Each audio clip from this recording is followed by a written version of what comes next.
Oo, mga kaigsuonan, yan usab ang inyong igsuon, Pastor Dalian, magapaabot na usab pinagi sa pulong sa Ginoo. Hinaut igsuon sa mubong panahon, magkuyog kita samtang magatuon kita sa pulong sa Ginoo. Kaya ang pulong sa Ginoo mo ang kalanon sa atong kalag. So, dunay pangutana mga kaigsuonan nga atong tubagon karon. Importante ba jud nga kining discipline mahitabo diha sa church mga kaigsuonan? Kay niining panahon na karon mga igsuon, doon na tayo dapat bantayan nga samtang kita nagapadayon sa atong pagpangalagad sa Ginoo, kinahanglan nato kining buhaton aron usab taliwala sa atong mga pagkulang, mabuhat nato ang mga butang, makahatag pasidong og pagpasalamat sa Ginoo mga kaigsuonan. Kuhaon nato karon mga kaigsuonan ang example nga gibuhat ni Apostol Pablo, particularly sa lugar sa Corinth mga kaigsuonan, aron makakuha usab kita og basihan sa ato ang pagtuon karon mga kaigsuonan. So, balikon ako ang atong pagatun-an, nagauluhan kini correction and forgiveness or church discipline. So, importante kini nga mahitabo diha sa church mga kaigsuonan. Si Apostol Pablo mga kaigsuonan, si Apostol Pablo ang unang makita nato dinhi, just like in 1 Corinthians chapter 5 verse 1 to 5 mga kaigsuonan, tungod kay adunay nahitabo dinhi igsuon nga dili maayo sa pandungog sa simbahan, and then gusto gini Apostol Pablo nga badlungon kini sila. Apostle Paul disciplines unrepentant sinners. So bisan pa og aktibo sa buluhaton, bisan pa og dako kayo natabang sa buluhaton mga kaigsuonan, and then kung kani nahitabo kining sa 1 Corinthians chapter 5 1 to 5 mga kaigsuonan, excuse me, dunay dili maayo na, and then i-enjoy pa nila mga kaigsuonan kining nahitabo. Dunay usa ka lalaki mga kaigsuonan, katipo niya ang iyang ina-ina mga kaigsuonan o asawa sa iyang amahan, and then wala lang sila numbaling niini. Gusto ni Apostol Pablo mga kaigsuonan nga pahinumduman sila. 2 Corinthians chapter 12 19 to 21, and 2 Corinthians 13:2, and 2 Corinthians 13:10, and 1 Timothy 1:20. So, mga correlative niya na mga kaigsuonan. Kung sa may sunod na itong buhaton, warn a divisive person twice, then separate him. So, sa buot pasabot ani mga kaigsuonan. So, kinahanglan nimo siya badlungon, makaduha, and then kung doon na siya involvement labi na sa ministry mga kaigsuonan, pwede sa praise team o unsa ang iyahang buluhaton mga kaigsuonan, imo siyang sultihan sa maayo usab nga pamaagi, role of forgiveness and love mga kaigsuonan, nga makasabot usab siya aron nga makarealize sa mga kaigsuonan unsa pud ang iyang mga pagkulang. Ug padayon ang atong paggiya, dili kita mapulan mga kaigsuonan tungod kay kining mga panahon na kinahanglan nila ang atong pagtabang. If he does not repent, separate him from the church. So kung dili kita maminaw mga kaigsuonan o makahatag o apekto na sa tibok simbahan, so hinaot po dili kini mahitabo sa matag church nga kundi asa ta, kay tungod usa kini ka desisyon usab mga kaigsuonan nga subo kaayo. Ug hinaot kung naamay na naka-experience ani sa inyo mga kaigsuonan, please comment. Feel free to comment mga kaigsuonan para pod ma-aware pod ta personally ug ma-share pod nato sa uban. Pwede pod mo makasuggest mga kaigsuonan unsa ang inyong gibuhat para mahimong epektibo usab ang ato ang pagabuhaton, ug sa uban pa nato mga kaigsuonan nga wala pa makasinati para ma-aware usab nato sila mga igsuon. Sunod nga mahitabo dinhi, cause of leadership quarrel. So usab-usab kini mga kaigsuonan nga mo mahitabo diya sa simbahan. Unsa man ang hinungdan ani mga kaigsuonan, strive for supreme position like unbelievers.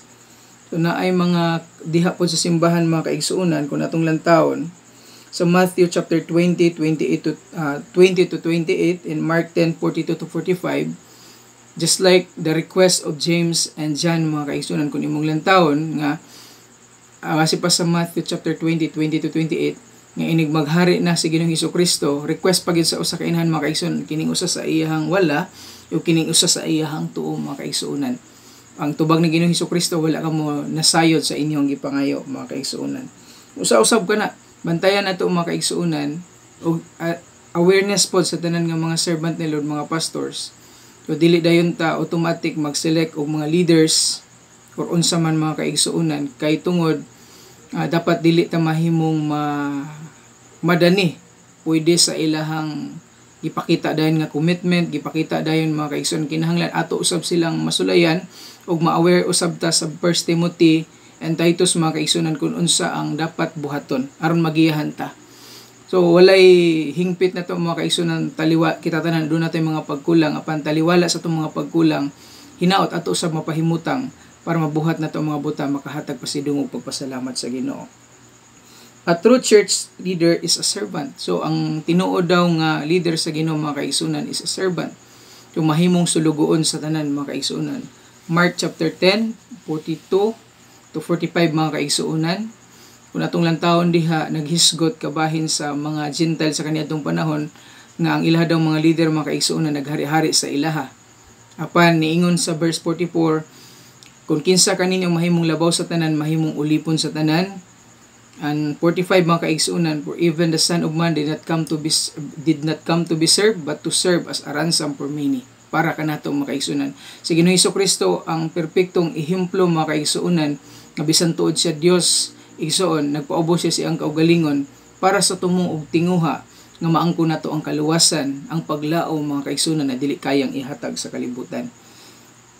Dugang pa mga igsoon, discipline of a church leader. So doon na po yung mga disiplina nga buhaton usab nato sa mga leader mga kaigsunan diha sulod sa church.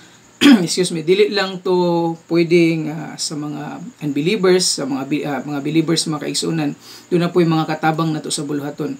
Pwede mga kaigsunan kay dili pwede na ay exempted sa ginatawag nga discipline sa church. Even us mga servant ni Lord, kinahanglan usab kita mo submit. Inumduman nato mga kaigsuunan, dili kita mao ang hari sa simbahan, kung dili kita mga sulugoon sa Ginoo aron pagpatunhay kung unsa ang maayo ug makapahimot sa tubangan sa Ginoo. Discipline of a church leader. At least 2 witnesses are required. So verse niini mga kaigsuunan in 1 Timothy chapter 5 verse 19 mga kaigsuunan and 1 Timothy chapter 5 verse 20. So gikinahanglan nato pagpamatuod tungod kay dili kita makaingon mao ni ang tinuod mga kaigsunan or husto sa pamaagi nga wala po'y makapamatuod niini gawas ka nato nga laing tao. So if sin, rebuke publicly so others are warned. So kung kaning gibuhat nga mga kaigsuunan diha sa dayag, kinahanglan usab nga atong bandlungon sa diha sa dayag para ma-aware pud ang uban mga kaigsuunan aron dili pagbuhat susama sa iyang gibuhat. So dili kita mahadlok maulaw aron badlungon nato sila, aron pahinumduman nato sila mga kaigsunan, aron sila makaamgo makarealize kung sa dapat nilang pagabuhaton igsuon. Hinumduman nato nga ato kining gibuhat, dili usab nato buhaton nga malimtan nato ang gugma. Buhaton usab nato ni mga kaigsunan aron nga malipay makarealize sila o kita mga kaigsuunan kung sa dapat natong pagabuhaton.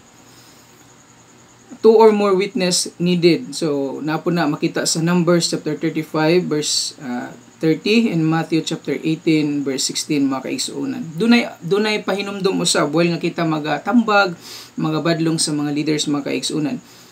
Careful not to be tempted by sin of those being helped. In Galatians chapter 6 verse 1 kay insya nga kita usab kamo usab nga mga hantong magbantay kay basin sa diha nga kita magatambag pwede ta mahimong madani or matintal usab sa pagpakasala mga kaigsuunan. Daghan kay mga servant ni Lord karon, mga pastors, mga leaders nahulog sa sala mga kaigsuunan. Subo nga patalinghugan. Hinaot maging pahinumdum usab kini sa matag usa kanato. Importante gayud mga kaigsuunan do natay tinuod nga pagkahadlok sa Ginoo.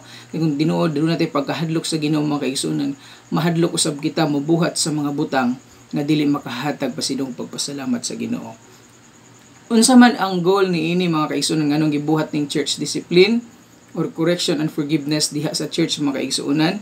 The goal of all church discipline is never to condemn. So dili ni siya para i-condemn nato mga kaigsuunan ang atong mga kaigsuunan, dili pasakitan nato sila kundi to restore, no? But to restore mga kaigsuunan, gusto nato mapasiguli sila sa husto nga pamaagi mga kaigsuunan.